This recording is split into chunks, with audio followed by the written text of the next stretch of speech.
Hello and welcome. You're watching NDTV Profit, and I'm in conversation with Vikash Hallan, the Managing Director for the Corporate Finance Group at Moody's Ratings, and K. Ravichandran, Executive Vice President and Chief Ratings Officer at ICRA Limited.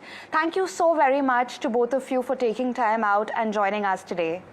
It's an honor. Thank you. So I'll start with you, sir. Tell us a little bit about what the corporate funding environment is currently looking like.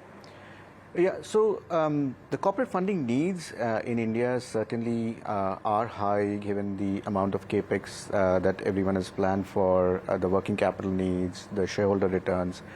When you look at the aggregate of that capital funding, we estimate somewhere between 50 to 70 billion for our rated portfolio over the next couple of years. But a large portion of that funding or that need for funding will be through the internal cash flows. And very little reliance on external debt.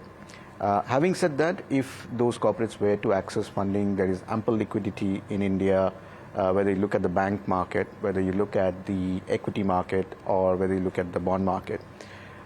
Beyond that, if you look at the international funding environment, at the moment, the rates are not that attractive.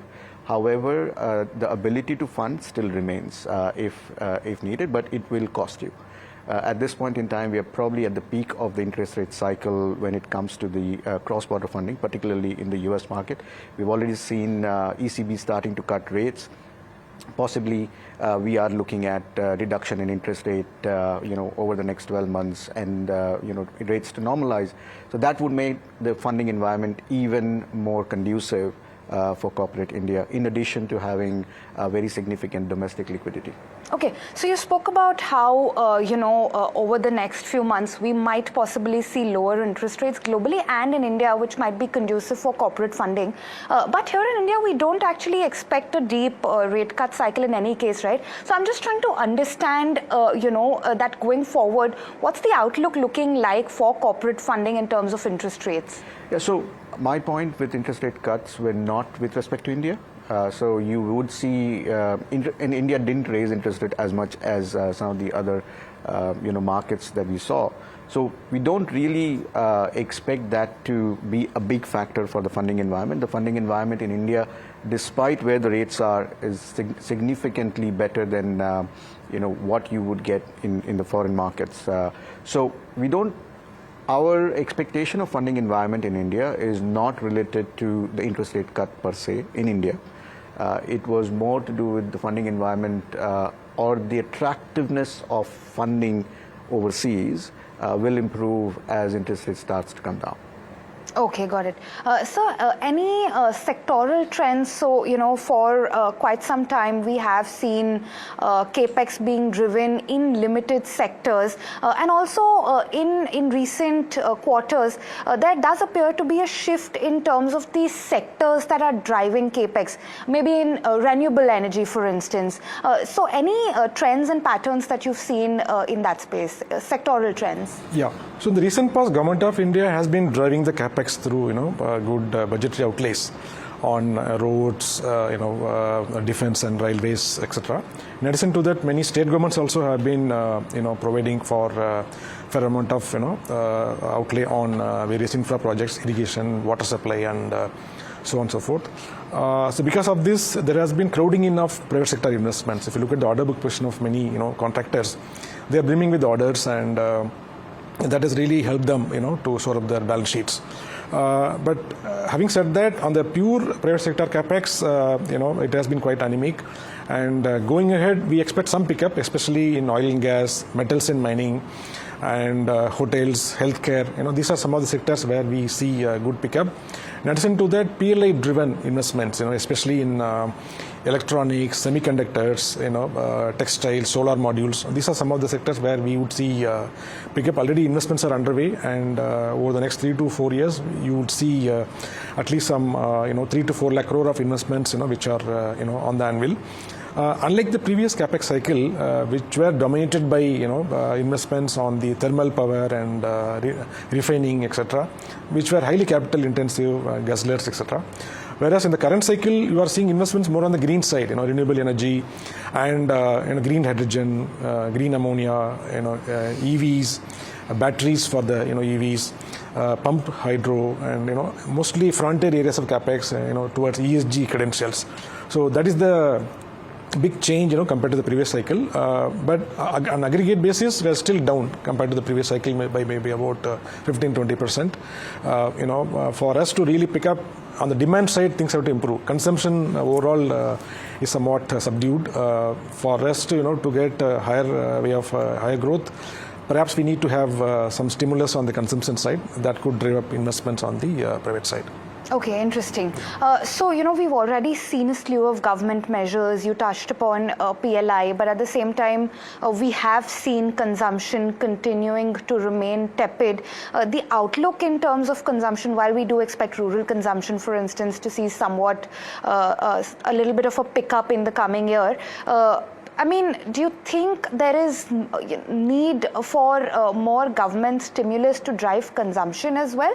And also, even in case of manufacturing, while we have seen government measures like the PLI scheme that we've spoken about, you do believe there's scope for more to be done in that space as well? Yeah, taking up the consumption first. See, within consumption, the upper end of the market has been doing pretty well. If you look at the residential real estate market, the upper luxury apartments have been selling like hotcakes. And so would be the case with hospitality. You can see, the leisure, hotels and even business class hotels. These days, occupancy levels are fairly high, and even jewelries and high-end cars. Even if you look at the alcohol segment, high-end premium alcohol sales have been pretty good compared to the mass market. So, if you look at any major industry, the premium end of the market has been doing very well. Whereas when it comes to the lower end of the market, especially in the rural areas, etc., industries which are catering to these markets, especially two-wheelers, FMCG, some of the microfinance financiers, they have not been doing that well. There's scope for improvement in their growth. To a large extent, the market was impacted by uneven monsoons and El Nino and high inflationary trends, etc. Perhaps some support would be required at the lower end of the market. So that's on the consumption front. On the manufacturing front, while investments have been happening on account of various incentives, those should be good enough. It's just that on the demand side, things have to pick up. If you look at the aggregate capacity utilization, it has been hovering about 74-75% for quite some time. So unless demand picks up, there is no incentive for the companies to set up large cement plants or steel plants, etc. It will grow in a normal way, but for us to go to the next level, demand has to pick up. For that, perhaps some tax reliefs, and other kind of investments related measures perhaps could be required to incentivize more demand. Got it. Mr. Hallan, you spoke about how one of the sort of challenges remains that India and the Indian manufacturing sector is predominantly manufacturing for domestic demand. And that's something which needs to change in terms of putting in a more sustainable structure in place and, India integrating into the global supply chain. You also spoke about some of the challenges, for instance, high logistics costs. Tell us a little bit about that. So if you look at the industrialization of many of the economies over the last 50 years, particularly in Asia, those industrialization has happened because they're manufacturing for others or export-driven growth. Now, India doesn't need to do export-driven growth, particularly if it were to grow at 6-7.5%. But if it were to target a much higher growth, which the government is targeting, then you would need some degree of export-driven growth. And for that to happen, you would need to be cost competitive. And if one of the key components for the cost for that situation to correct is the logistics cost. And logistics cost in India is still very high. In addition, there are certain softer factors with respect to doing or setting up a business from scratch in India is still pretty daunting for many of the players who are big in this sectors who haven't yet started manufacturing in India.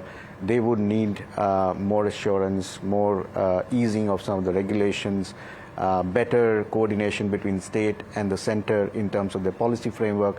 All of those will need to fall in place before you start seeing an impact. Now, these changes incrementally will not result in significant improvement, because they will, as these changes fall in place, you would see more of an inflection point, at which point you would see tide turning towards manufacturing in India. So 1 out of 7 things falling in place will not result in a 14% growth. Okay, all right. Well, that's about it. Thank you so much to both of you for taking time out for us. It's our pleasure. Thank you.